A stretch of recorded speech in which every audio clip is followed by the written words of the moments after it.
Midwest Music and Musings here with Tim O'Grady Jr. We're here to showcase his debut album, The Dollar Man. Yeah.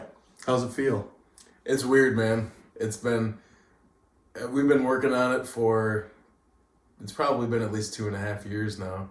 And some of these songs I wrote when I was 18, so, I mean, I guess do the math, but I don't know. It's been a few years. But it feels cool to have it done, and I'm excited to share it with everybody. It was a couple years ago. I was scrolling through Facebook looking for new musicians, and I come across the video, Tim playing live. And that night, I got a hold of him and I had him send me one of his patches. It was one of the first patches to grace the vest. All it took was that first time listening to him. I was like, this guy's got something. And of course, we've had him in one of our first episodes, and he's one of the guys that we follow really closely and try to do as much as we can for, because we really believe in you. Yeah, I appreciate it, brother. That's what you do for independent artists. I know I say this all the time, but what you do for independent artists is, you can't even put words on it, honestly. And I will say that 1,000 more times, Now here we're going to listen to a few of the tracks off the album and talk about them a little bit. The first one up is the title track, Dollar Man. Mm-hmm. Where were you at when you wrote this song? Well, I think it was either right after my son had just been born or right before, somewhere in there. And I was driving to visit some friends, and all of a sudden, I just had this, they just pop into your head. You get like this melody, and you get kind of a feel for a song. But the meaning behind the Dollar Man is kind of two, maybe threefold. So really, in the broader sense, it's just the Dollar Man I kind of view as myself somewhat. You're just working hard, but anybody really. It doesn't matter if you're male or female.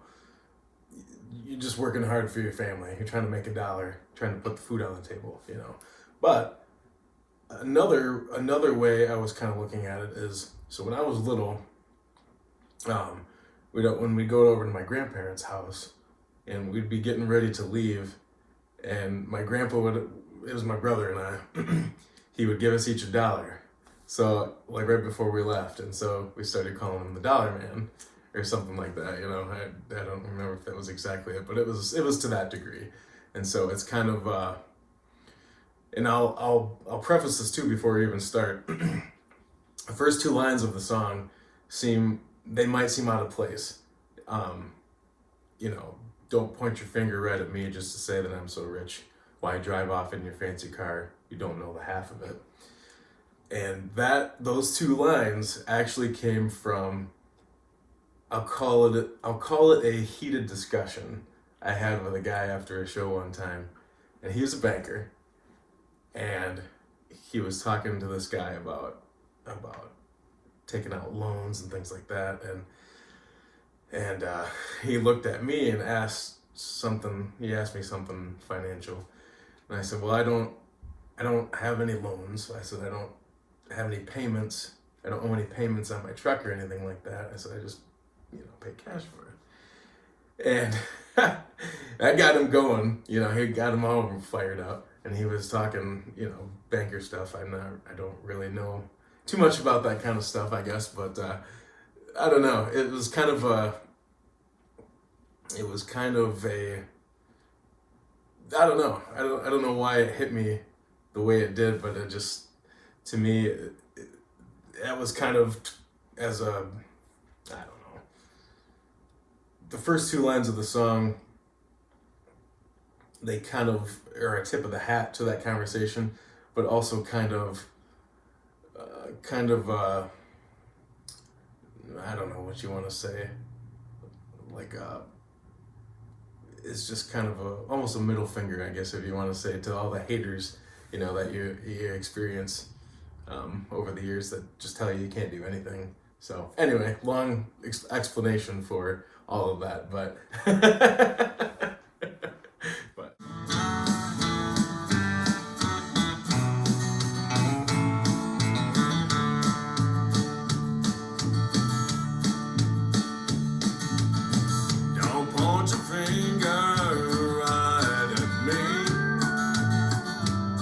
just to say that I'm so rich. While you drive off in your fancy car, they don't know the half of it. 'Cause we all want a little better life. We all want a bigger piece of that pie. Working hard for the family that we love. Late night hours till the morning's getting up. We're all trying to do the best that we can. Just trying to be the dollar man.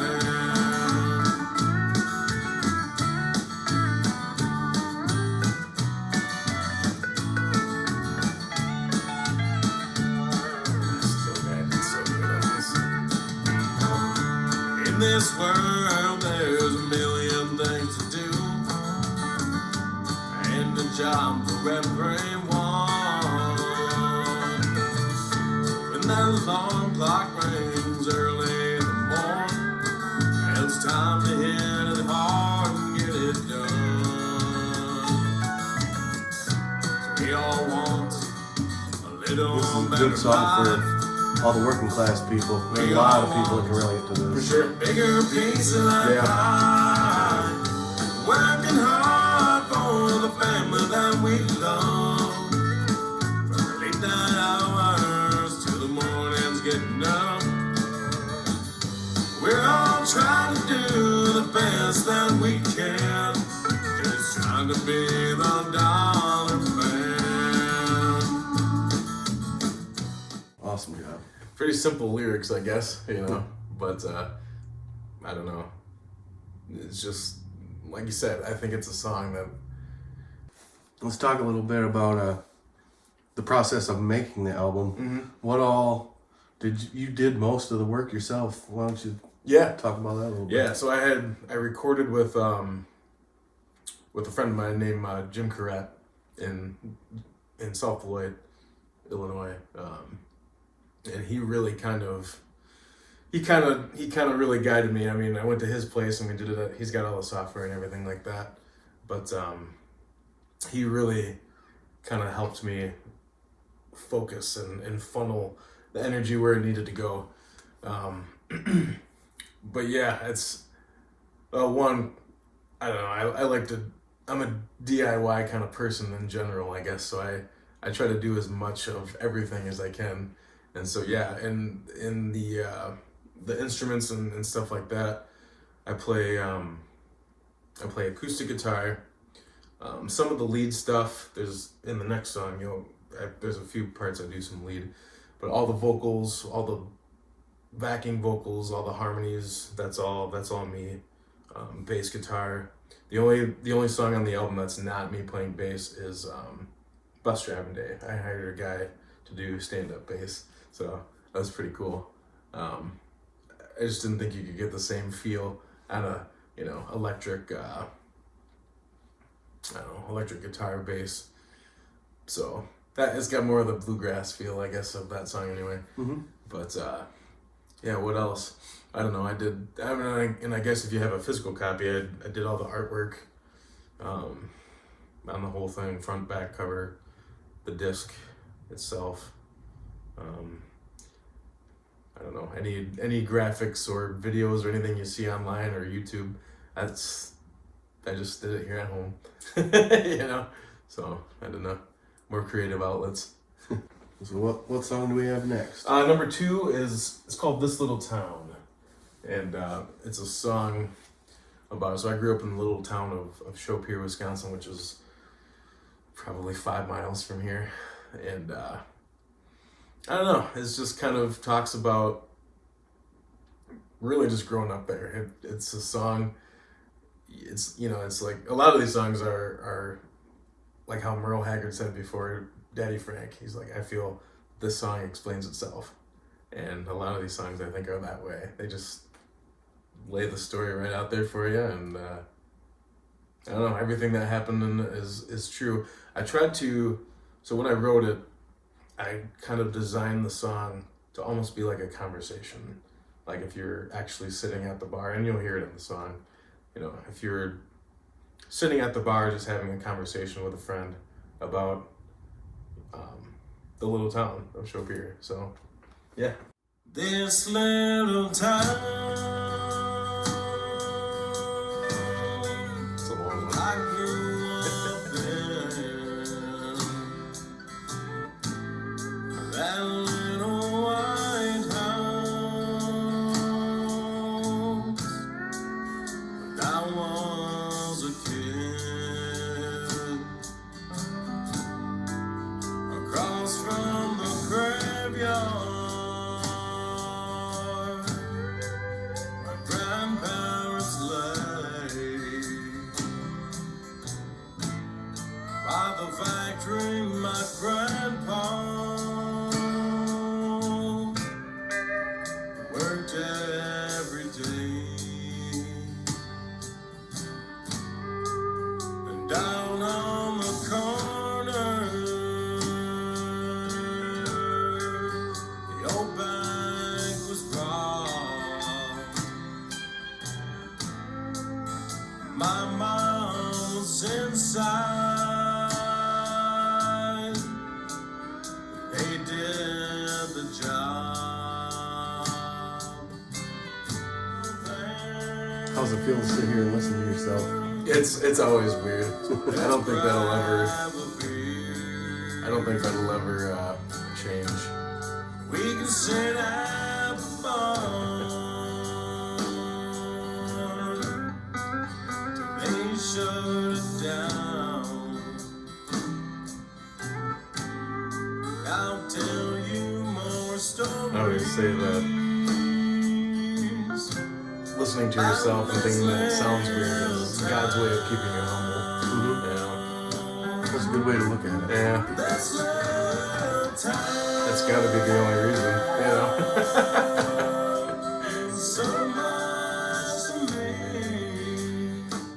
Haven't really left.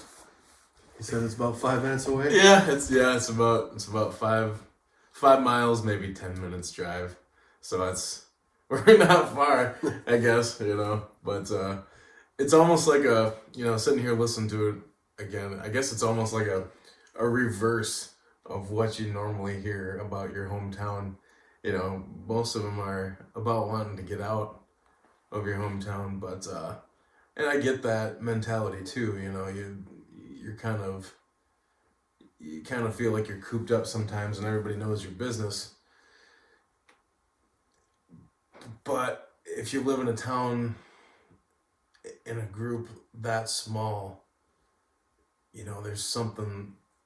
It's almost just like extended family. You like to think you can call on them if you need help. And more often than not, that usually happens. I remember when I was, I was pretty young. I was probably 7 or 8 years old. My grandpa and a friend of his, they started in Chopir. They, one of their other friends, their lawnmower broke. And so those two guys jumped on their lawnmowers, went over them and mowed the guy's yard. Well, that kind of, over the course of a few years, maybe they probably only did it for maybe 3 to 5 years. But once a year, every summer, you'd get a bunch of their friends and a bunch of people in town that had lawnmowers, and they would go around and mow everybody's yard all in one day. Yeah, and then they'd go down to the park and mow the whole park. They would just teamwork, man. It was pretty cool. I remember them doing our yard, and it looked like they were gonna run into each other. But yeah, so I don't know. Most of my family's there, so of course we all helped each other out like that. But absolutely, yeah. Well, and you'll hear in the next song too. I think it felt like about half the population of Chopir was somehow related to us, through my mom's side of the family, and so yeah. Well, and that's another thing too. Like on this album here, basically, I think I'd have to look at the track listing.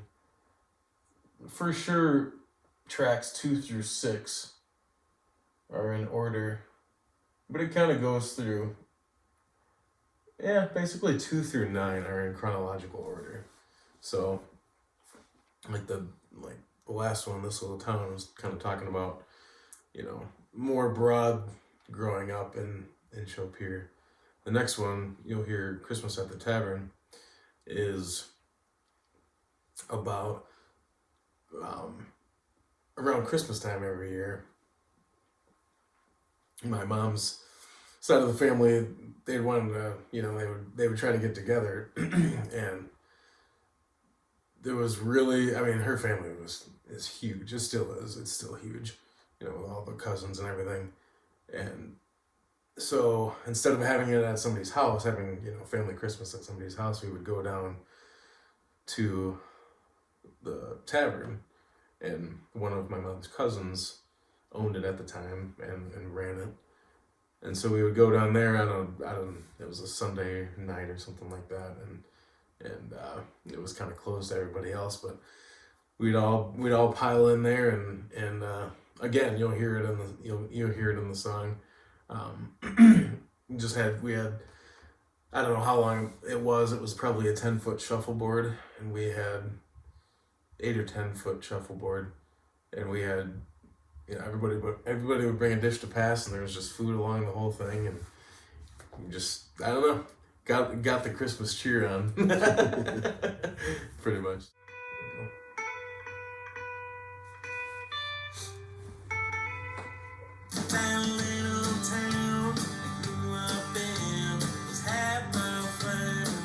Yep. On my mama's side was the size of an army company. When we had a party, gathering wasn't anywhere to sit. No house to shed was big enough for everyone to fit.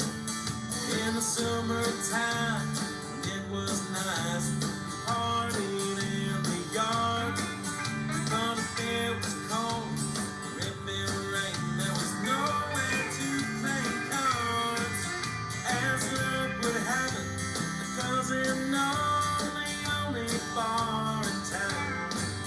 One winter night at Christmas time, we all had it down. We had Christmas at the tavern, and the whole family was there. We shot dogs and pool, had a few shots of good cheer. There was country music on the jukebox and a buzz in the air. Merry Christmas from the tavern was a favorite time of year. That's pretty much how it went, too.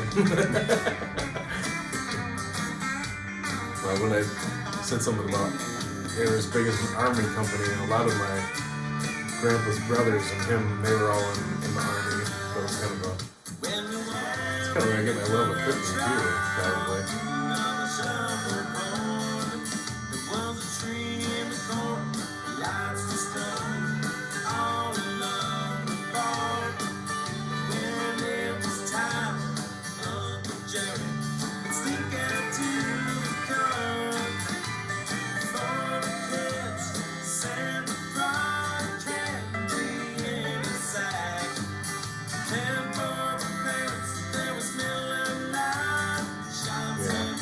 Jerry would dress up as Santa. He would, come back in. I don't think he was in full-fledged costume, but he threw a hat on and had like a sack that he would carry.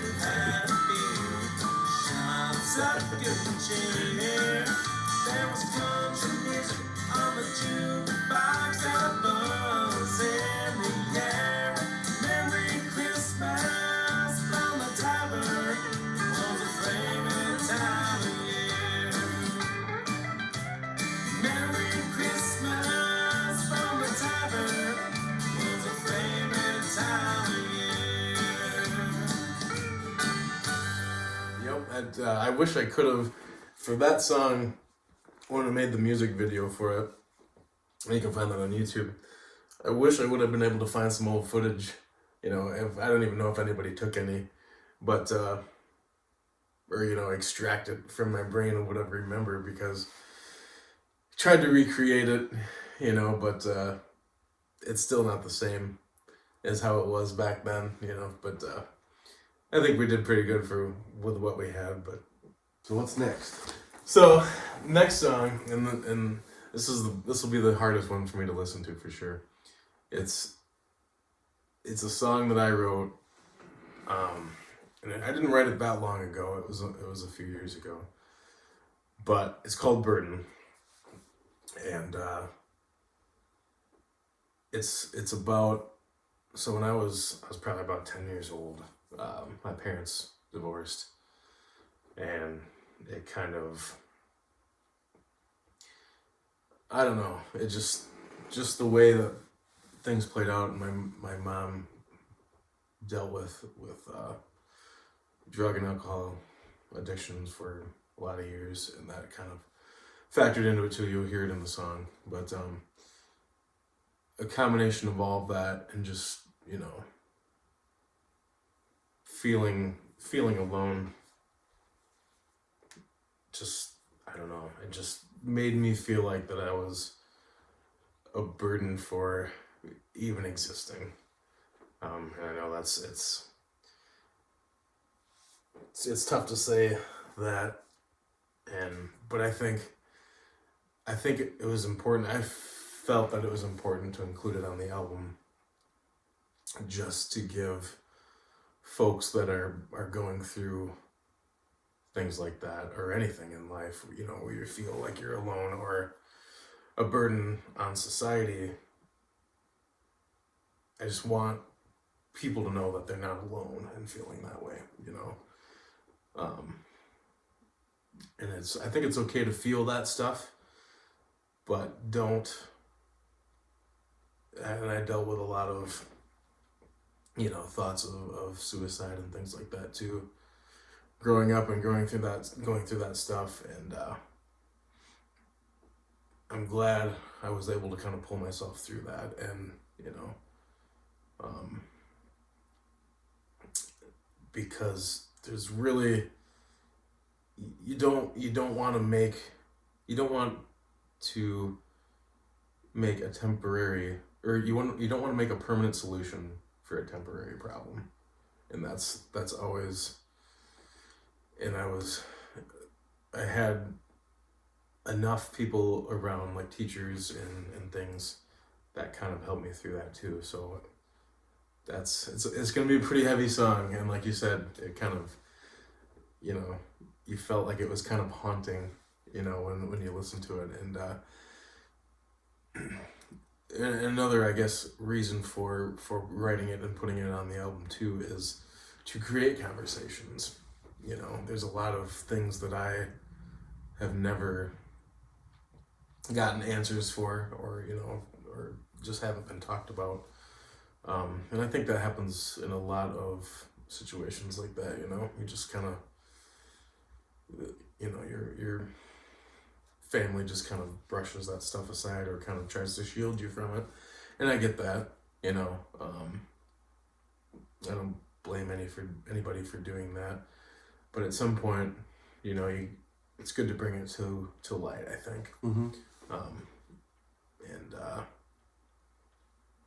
So I don't know, if it helps start those conversations, it's doing its job too, so that's the story behind that, I guess. But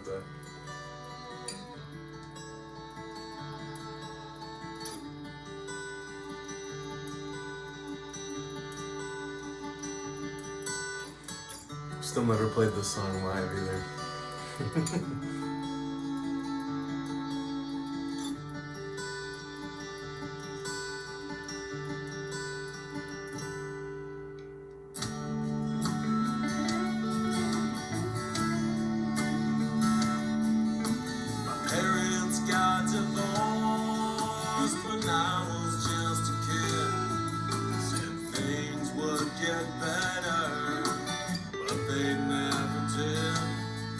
Each found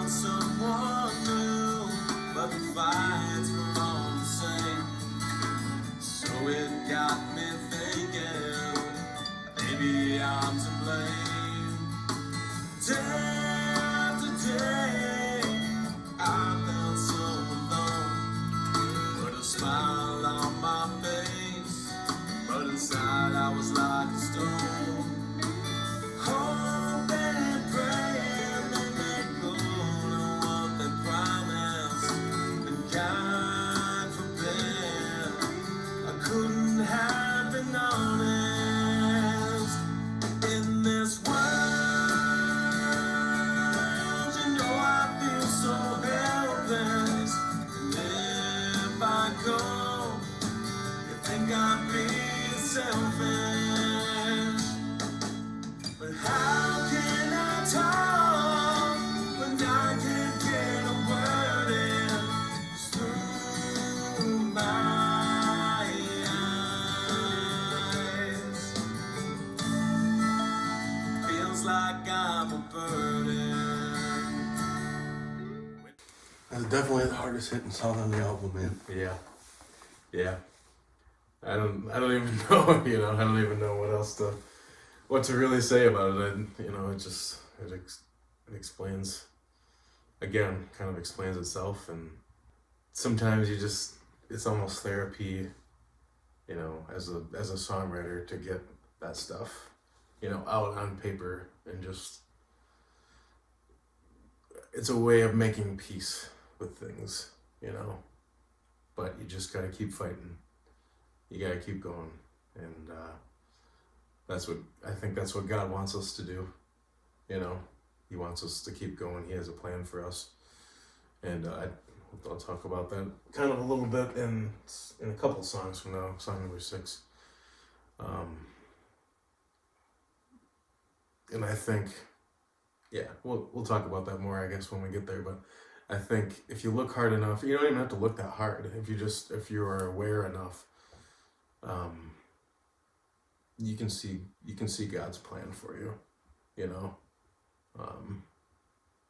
Sometimes you might feel like you're walking aimlessly, and just not really knowing what to do, but you just got to keep going. You have to keep pushing, working as hard as you can, trying to be the dollar man, working as hard as you can for your family and the ones that you love. And you do that, and I don't know, you'd be in pretty good shape, So this next song, it's called Tonight My Fraulein. It's a song this is a song that I wrote when I was 18. And my girlfriend at the time, now my wife, she was, so in high school, she took German for a lot of years. And as kind of a culmination of making through all the years of taking German, you would get the opportunity to take a 2-week trip to Germany. And you have to, they got a pretty good deal on it, so her and her mom went. And that felt like the longest 2 weeks of my life at the time, felt like an eternity.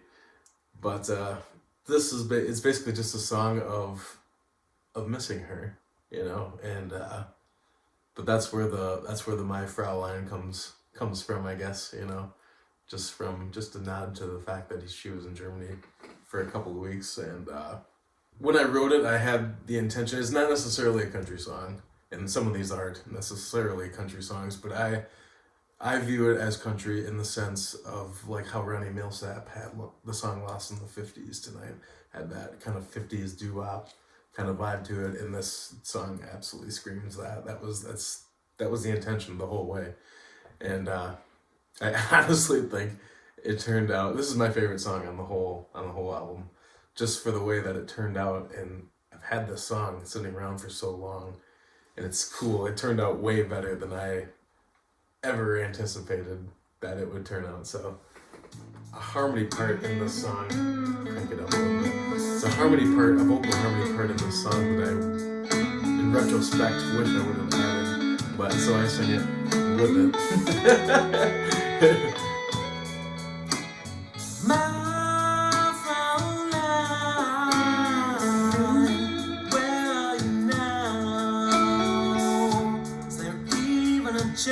This one definitely shows off a little bit of your your vocal range too.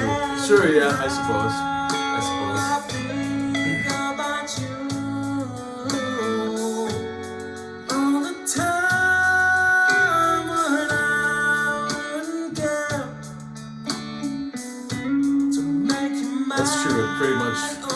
It's pretty much as low as I can get in those bass harmony tracks, and it's about as high as I can get, just about as high as I can get at the end of the falsetto.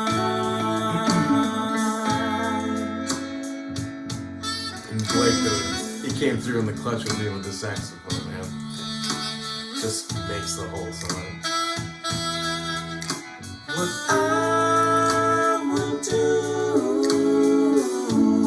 you were here.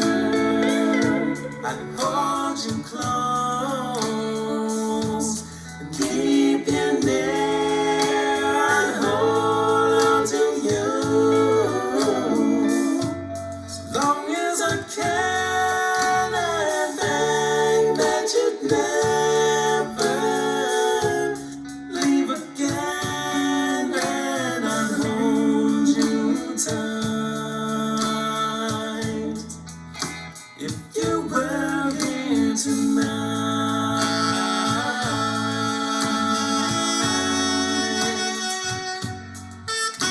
He like just sprinkled in that saxophone, just enough. It's so good.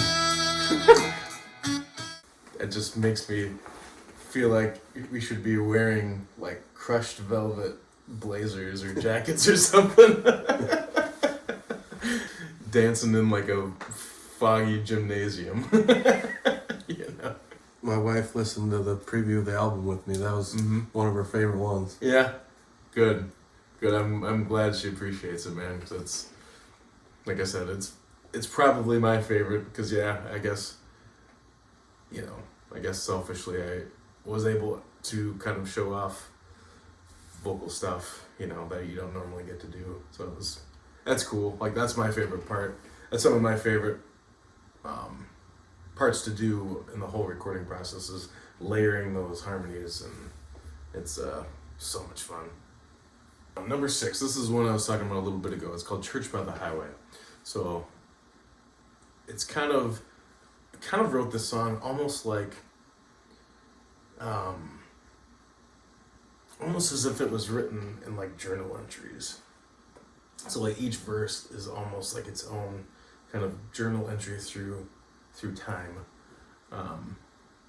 My wife, the church that we go to, she is, I want to say my wife is the 7th generation to go to that church, so my son would be the 8th generation to go to that church.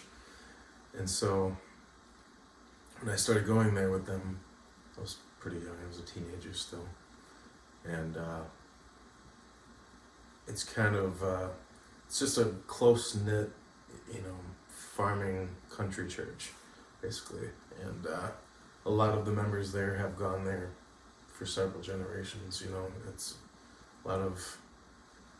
there's a lot of that there. And so that history, you can feel, I think you can feel it, in the presence of God and everything too.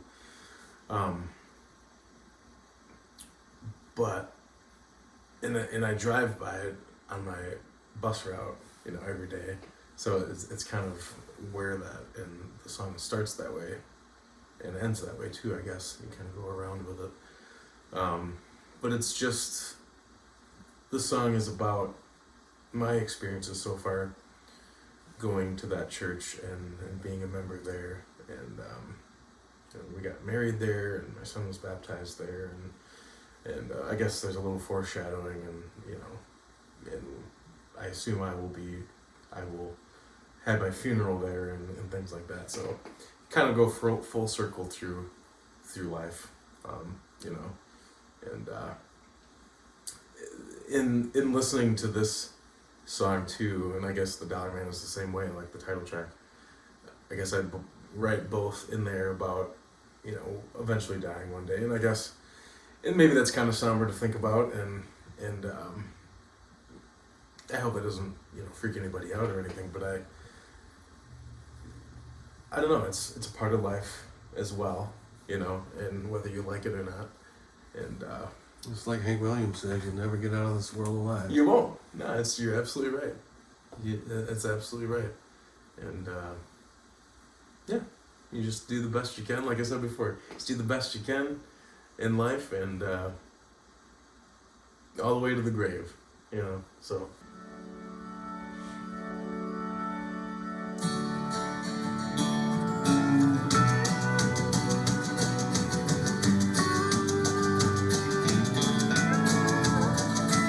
There's a church by the highway. You know, I drive by every day. Maybe I should stop in, see if I can go and pray about the things that I don't understand. Maybe God will lend a helping hand. That verse I kind of created a little bit. There's a Sorry, kind of fit in the song. church by the highway. Turns out I know people there. There's a girl I went to school with. They say we'd make quite a pair. So I prayed for God's light to shine, that one day he'd help to make her mine. There's a church by the highway where we go and talk to Jesus. It's just a gathering place we can go to see the plan God has for all of us. I've always really liked those songs that take you through time, where each verse is the next stage of life. And I'm really glad that you made a song like that and put it on this album. Yeah. I don't think there's enough of them, of that type of song. Sure. It makes me think of like Alan Jackson's song Drive. Because that, you know, brought it around, even like Alan Jackson's Drive song, you know. But I would say I mean, for me, I guess that's probably one of my bigger influences. I mean, we're probably about the same age, aren't we? So in the 90s, Alan Jackson was, you know, so that's what I grew up listening to, a lot of Alan Jackson. So that's the simple songs with powerful messages. That's how I like to write, you know, I don't know, but Yeah, Alan Jackson definitely big influence in my life. mm-hmm. Yep, I don't know how, but his songs just, like I said, they're simple, but they reach out and grab you, and they make you listen, you know, and there's always a good message in there too. So that first verse, it's not a whole truth to how that worked out.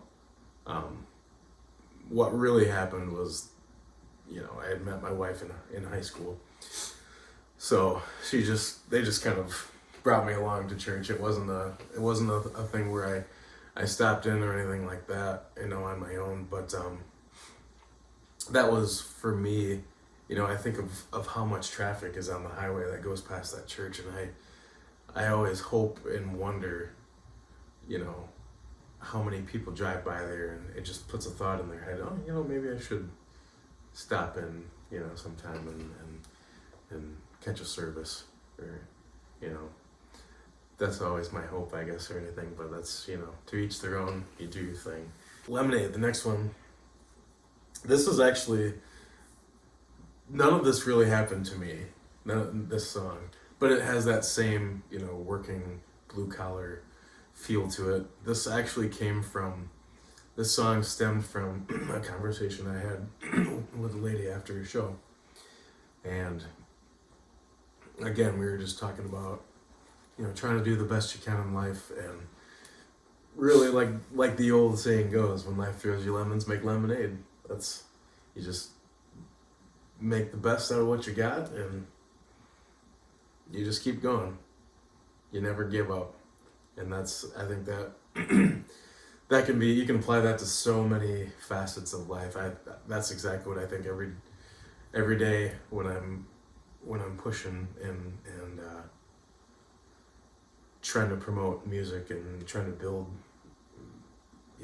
my music audience and get it out to people, contact radio stations and things like that. Smash my hand with a hammer from the sweat in my eyes. In the hand with a 2x4 of the new guy. When I backed into the dumpster, things were getting rough. And the boiling point, I'd had enough.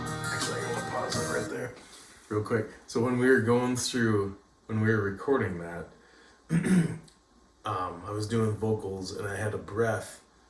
When we were listening to playbacks by Jim, he thought that there was like a sound that came from that the microphone picked up from somewhere, and he said it was actually a breath, but he thought it sounded like a piece of paper like ripping, or like a how you have Velcro on like a safety vest or something. He said it kind of sounded like you're like ripping off like a safety vest or like ripping something. So we actually went back and you can hear it in the track right there. We actually recorded ripping a piece of paper and kind of put it in there. We wanted to keep that. There are days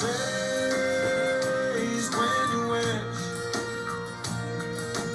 you could just go back to bed.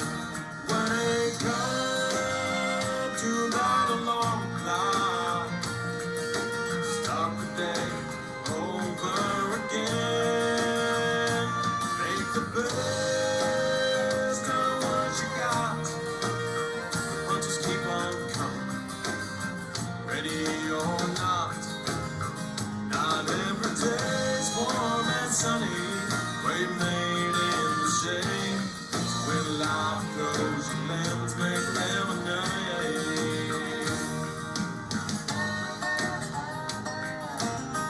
Makes me think of when I come home from work every day. As soon as the kids hear the doorknob turn, they all run to the door, "Daddy!" Yep. All three of them, and just doesn't matter how crappy of a day I've had, just hearing that, walking into that makes it all melt away. Absolutely, and that was really like the feeling that I was going for, in writing this. I always whenever I see a lemonade stand, and I always like to stop and get a glass of lemonade from the kids, because I think it's awesome, to see, especially younger kids have that kind of entrepreneurial spirit, early in life, and I just like to kind of help feed that for them, keep them going and keep them motivated, and so I'm always trying to talk my son into doing a lemonade stand, but I guess I don't know how many people we'd get out here in the country, but so the next song, it's All the Things You Do, and I just released this one as a single back in March, and it's a song. So the song was actually inspired by some friends of ours. It was another conversation that I had, and we were talking about ideas of what you could write songs about. And so they threw out a bunch of ideas, and we kind of went through all those, and her husband walked away, and she's like, what if you wrote a song, just kind of about all the things that, like wives and stuff do on a daily basis. I'm like, that's a great idea.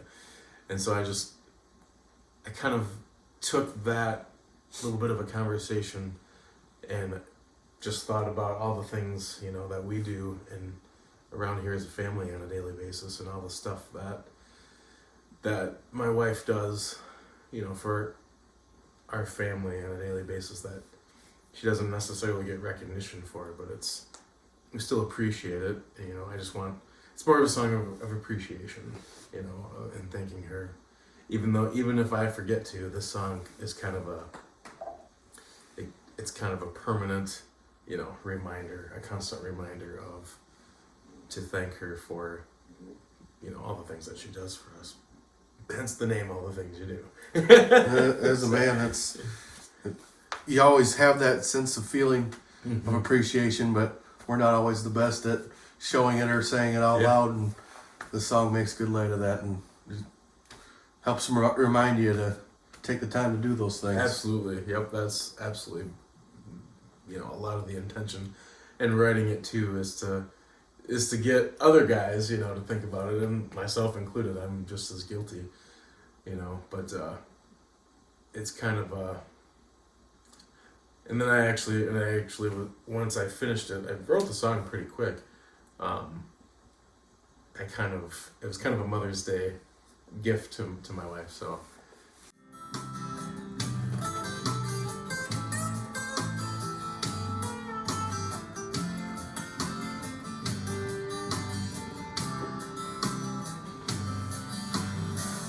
Ins and outs of daily life for a husband and a wife are tougher than other folks may realize. Getting everyone out of bed, making sure the kids get fed, while trying not to lose your head. Off to work and off to school, working hard till the day is through. Doesn't leave much time for me and you. So at the end of every day, in case I forget to say I love you and thank you for all the things you do.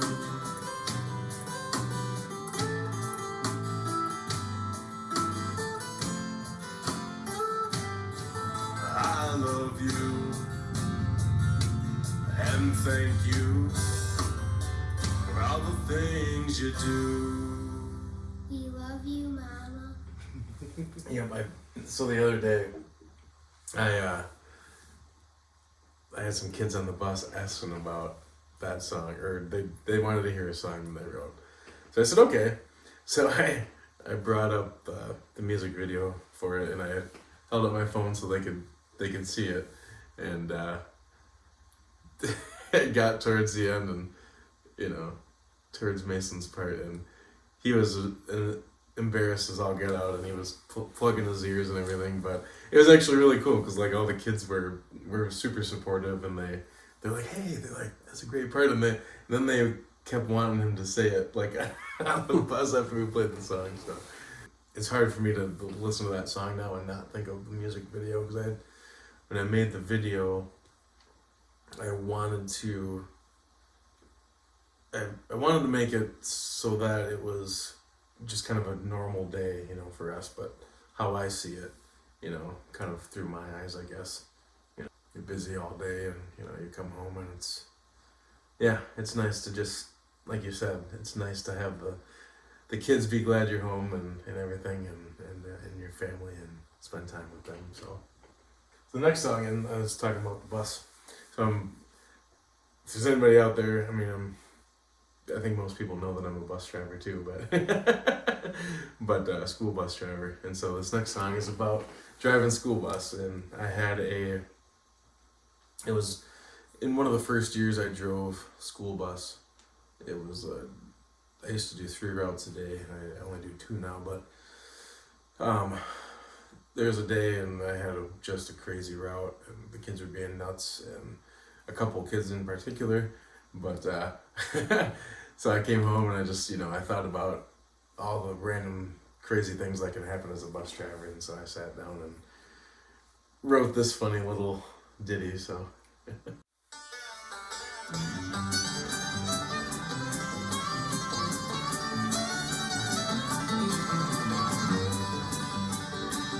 I wake up in the morning and drive myself to school. No, I'm not a teacher, I'm a bus driver. Make sure the bus is working and that I'm on my way. It's just the beginning of another crazy day. If I get to my first stop, ain't nobody there. Still no one by four stop, and now I'm getting scared. Started to wonder if I'm in the right state. If it keeps going this way, and no chance to be late. Mason's got his little train whistle part of this I'm song about too. halfway through, then it starts to rain. Another mile down the road, I'm stuck in a train. 20 minutes later, the train's finally gone. Lord, please help me, what else could go wrong? There ain't much you can do. There's a lot you can say. Gotta try and make it through another bus ride day. That's definitely a favorite in our house. Gets the kids dancing, does it? Oh yeah. Good. Good. We're claiming it as the official theme song of our schooling. Take on school bus living life. Perfect, man. Absolutely. So I've submitted when I initially recorded the song, and I'm glad to have all the extra instruments and stuff in there now. I think it turned out a lot better than the first version that I did. But I initially had submitted it to a guy that does a podcast down in Georgia, I think. And his question for me in return, and this was all, through his show and everything, he was wondering how all that could have happened without realizing that there wasn't school that day. So when I wrote the song, all the buses were still owned by the school district. So when we would come in the morning, we wouldn't necessarily see anybody, because our direct boss, he, might not be there at that point, or he might be driving his own route that he might have to fill in and drive somebody else's route that day. So there was a lot of times that I would come in and I wouldn't see anybody. Like I would come in, unlock the back door, come in, grab my bus keys, walk out, do my pre-trip, and be off. And there's a few lines in the song that I took from conversations with some of the people that I worked with. And one was my boss at the time, Mike. He said, yeah, he's like, some days you'll be driving around and, you won't have, there'll be stops that you just won't have a bunch, or you won't have a bunch of your stops. There won't be kids to get on at those stops. And he's like, you'll be thinking, am I even in the right state?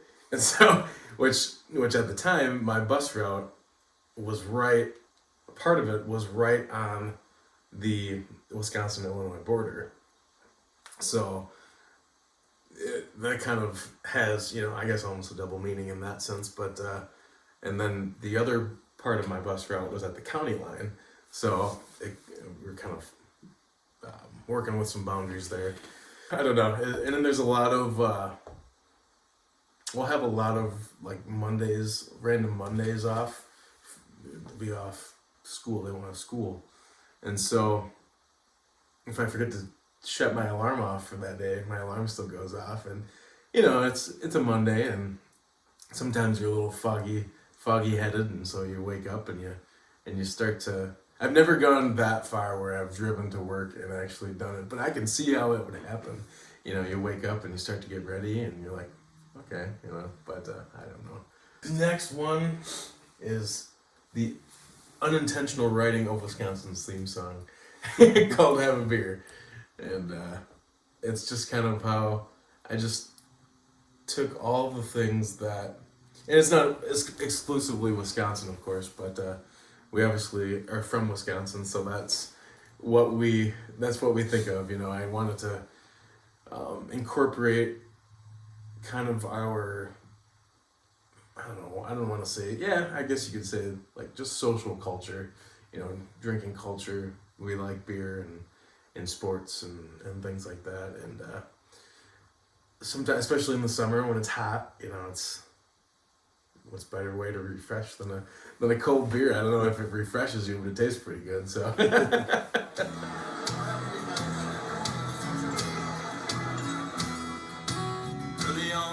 Sunday morning. I praise the Father, Ghost, and Son. I head home to watch a game after church is done. When the Packers score a touchdown, I head out to cheer. That's right about the time I have a beer. It doesn't really have the same effect when you're singing in other states either.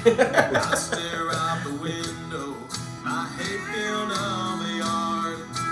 Needing to look busy, but not do a job that's hard. So I start up the mower and put her into gear. That's right about the time I have a beer. If I'm working or I'm praying or driving down the road, I sip on a tall glass of water that's nice and cold. But if my truck is parked in the garage and I plan to stay right here, that's right about the time I have a beer. Oh yeah. That's a good old-fashioned Wisconsin theme song. That's there. right. Yeah. Nope. And I'm glad you were able to come down when we shot the music video. Yeah, that was a great time. That was a pretty good time. That was a very good time. We got a good crew. We had a good crew of people there, so it was fun. But I think we got one more left down here. yep, we got one more. It's a long one, and I wanted to. Some of these longer songs I had contemplated kind of cutting them down, but I don't know. I'll let if stations want to play them, they can, or anybody wants to play them, they can cut them down how they want to. But I think it takes away from some of the story, on some of this. But this song is really just, it's called "Life Goes On," and it kind of continues with that theme of just keeping going in life. And this song is basically just a lot of advice and words to live by. Just how I think people should behave and conduct themselves. I guess that's not my say, but I just speak my piece about it more so.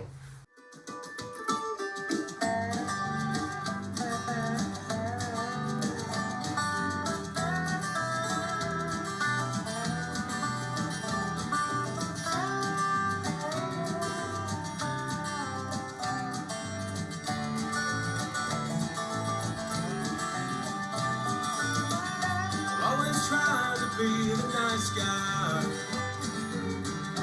everything to everyone, busting my ass to make a dollar, providing for a wife and son. Some say that I work too hard. What exactly does that mean? In this world, it takes all you've got to build all your hopes and dreams. Maybe it's me who has the problem, always caring way too much. But this is really what I think it is that nobody cares enough. Time goes by with or without us. We don't get to have a say. Don't let the years slip through your fingers. Just to wish you one more day. Learn to forgive and be humble. Always remember to be kind. We all have the same ending. We won't make it out alive. Don't put yourself above the good Lord. You ain't better than anyone. Give all you can. If all becomes your name, won't be long. Life goes on. that one was a little bit of a pleasant surprise for me because I'd heard all the other songs on the album before and I kind of knew what to expect. Mm-hmm. But that's the only one that I had never heard at all before. Cool. So when I got to the end and I heard that, I was like, wow, this is another great song. Cool. No, I appreciate it, brother.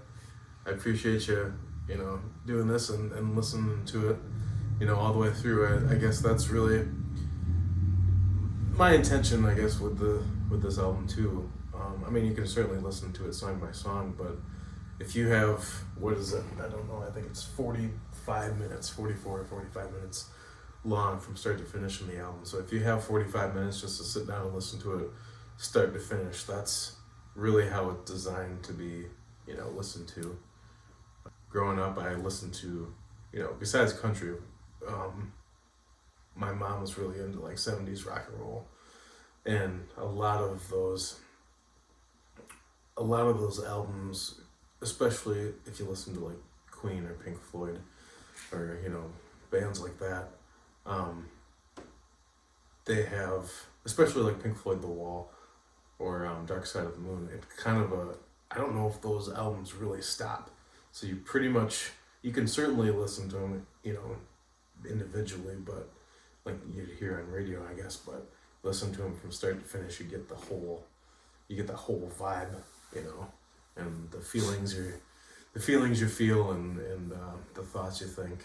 It's a little different, I guess, when you listen to it as a whole. But yeah, thanks for sitting down and going through it, and it's pretty cool to be able to do that. Never in my wildest dreams did I think, that something like this would happen. And so I'm just appreciative, like I said, again, for what you do for myself, but everything you do for all the independent artists out there. And we're just, trying to spread the word, I guess, Well, from seeing you on a phone screen for the first time a couple years ago to your family to me now. Yeah, like, same, brother.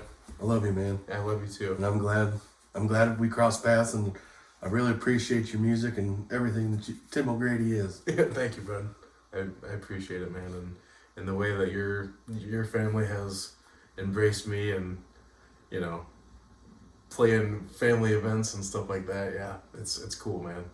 It's the people that I've met and that's really makes it worthwhile, doing this and to see how the songs that I write, to see how people take them and how they interpret them. It's so cool. It's beyond anything I ever dreamt would happen. So I'm just so appreciative, of all of it. So the album Dollar Man, Mm-hmm. official release date, and where can you find it? Absolutely. So it's going to be, you can actually pre-order it right now on my website at timogreedyjr.com. No, that's for physical copies, and I'll ship those out as soon as we get a little closer to the release date. But it'll be on all digital platforms May 6th, anywhere you find music online, and you'll be able to find it on the website too at timogreedyjr.com. Yep. All right. Sounds good. Cool. Thanks for sitting with me. Thanks, brother. Thanks for having me.